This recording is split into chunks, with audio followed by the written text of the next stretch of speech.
number talks. Siporo y'iyi minsi ishingira ku imibare ifatika, haba ibitego, ibyo winjije cyangwa ibyo watsinzwe, imibare y'imikino watsinze, imikino watsinzwe, iyo wanganyije, ibyo byose bigashingirwaho bakora prediction cyangwa se hypothesis, bavuga ati uyu mukino ushobora kurangira gute. Ibyo kandi bifata n'umwanya munini, bikiharira igice kinini cyo kugena amahirwe y'uza kwegukana umukino, bishingiye ku hahise h'iyo kipe cyangwa se ayo ma ekipe. Imikino iba yaragiye ihuza ayo makipe uko iba yarangiye, itaravaya abakinnyi mu mitwe. Nimba ikipe yaragutsinze kenshi, abakinnyi bazavuga ati birashoboka n'ubundi twigeze kubatsinda inshuro izi n'izi. Nimba waratsinzwe kenshi, nawe ugenda uvuga ati reka nihorere, wenda nabikora, ari ugasanga iyo bitangiye kongera kubara negatifu, biba negatifu kurushaho ko n'ubundi hari uhita utakaza morale 100%. Reka tugaruke ku mibare y'amagaju na Rayon Sport, match iri kuwa gatandatu z'iki cyumweru turimo, izabera kuri stade ya Huye ku isaha y'isaa 11, amagaju azaba yakiriye Rayon Sport. Twibuke ko mu mukino ubanza amagaju yanganyije na Rayon Sport ibitego 2-2. Reka turebe hamwe muri rusange imikino nk'imikino 10 imaze kubahuza byagenze bite.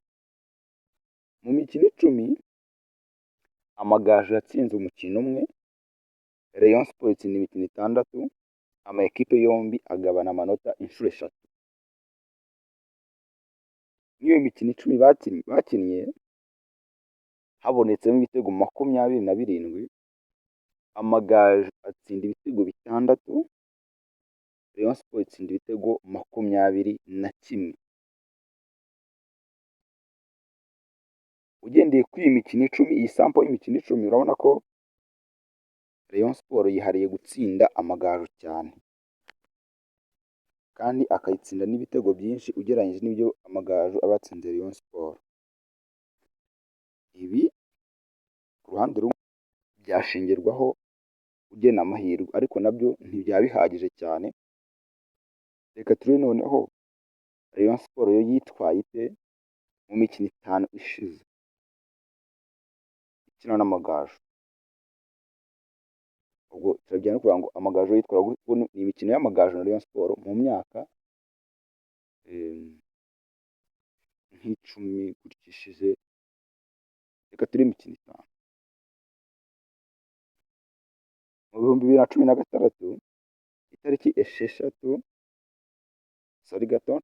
z'ukwa gatandatu, Rayon Sport yatsinze amagaju ibitego 6-0.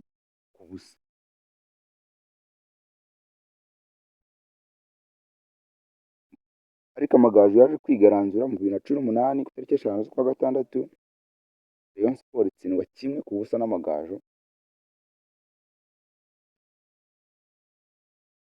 Mu 2018 nanone Rayon Sport yongera kwigaranzura amagaju ku itariki 30 z'ukwa 12, Rayon Sport itsinda amagaju ibitego 2-0.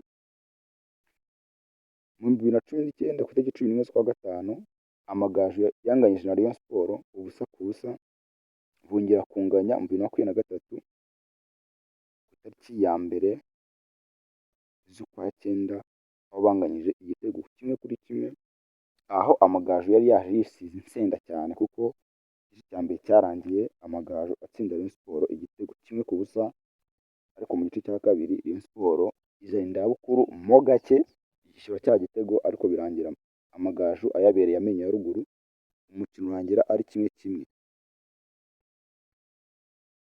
Mu 2024 ku itariki 7 z'ukwa kabiri, amagaju yatsinzwe na Rayon Sport igitego 1-0. Ejo bundi umukino uheruka mu 2024 itariki 26 z'ukwa 8, Rayon Sport yanganyije n'amagaju ibitego 2-2. Kuko mu mikino itaratirwa kubahuza, amagaju afitemo win 1, Rayon Sport ikagira win ebyiri bakagira draw eshatu. Urabona ko ni amakipe ahangana cyane. Noneho reka turebe ibiri bya hafi byose Amagaju ari kwitwara gute, Rayon Sport yose irimo iritwara gute, noneho tugereranye n'iyifite current form, iye iri muri forume mw'iyi minsi.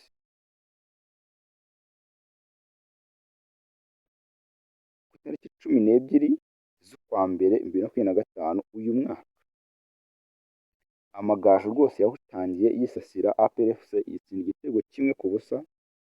Murabyibuka neza n'umukino wabereye i Huye. Ku itariki 9 z'ukwa kabiri uyu mwaka, Amagaju yagaritswe na Etincelle igitego 1-0. Hano Amagaju yari yeretswe na Etincelle ko ibyo akorera ku butaka itabikorera ku mazi.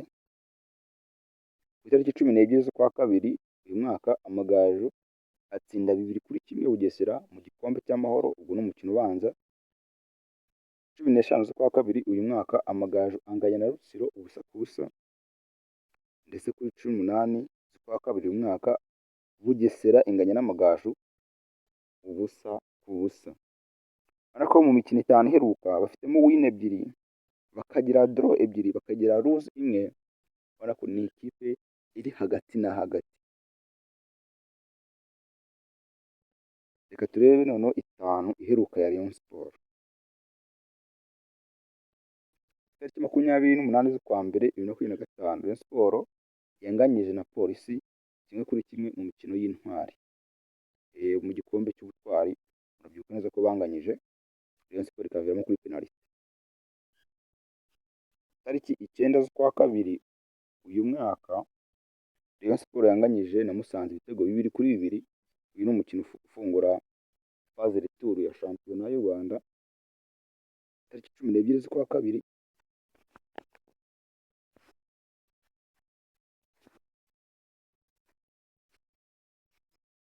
ku itariki 12 z'ukwa kabiri uyu mwaka, Rayon Sport yatsinze Rutsiro ibitego 2-0. 15 z'ukwa kabiri uyu mwaka, Rayon Sport yatsinze Kiyovu ibitego 2-1. 18 z'ukwa kabiri uyu mwaka, Rayon Sport itsinda Rutsiro ibitego 2-0. Mu mikino 5 bafitemo win 3 ndetse na draw 2, ntabwo baratsindwa umukino umwe. Iki nicyo imibare tubwira ku mpande zombi, Amagaju ndetse na Rayon Sport. Mu mikino 5 ishize, Amagaju yanganyije 2, mu gihe na Rayon Sport nayo yanganyije 2. Amagaju atsindwa 1, Rayon Sport ntiyatsindwa. Amagaju atsinda 2, Rayon Sport itsinda 3.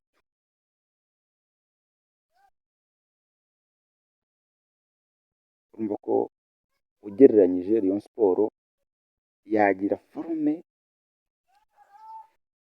hejuru gato y'Amagaju, ariko bitari cyane. Ni nka 55 kuri 45 cyangwa se 53 kuri 47. Biri close, biregeranye cyane. Urumva ko ku munsi w'ejo turareba umukino ushimishije kandi ufunguye hagati y'impande zombi. If you like it, subscribe and share. Sharinga kuri bagenzi bawe kandi subscribe.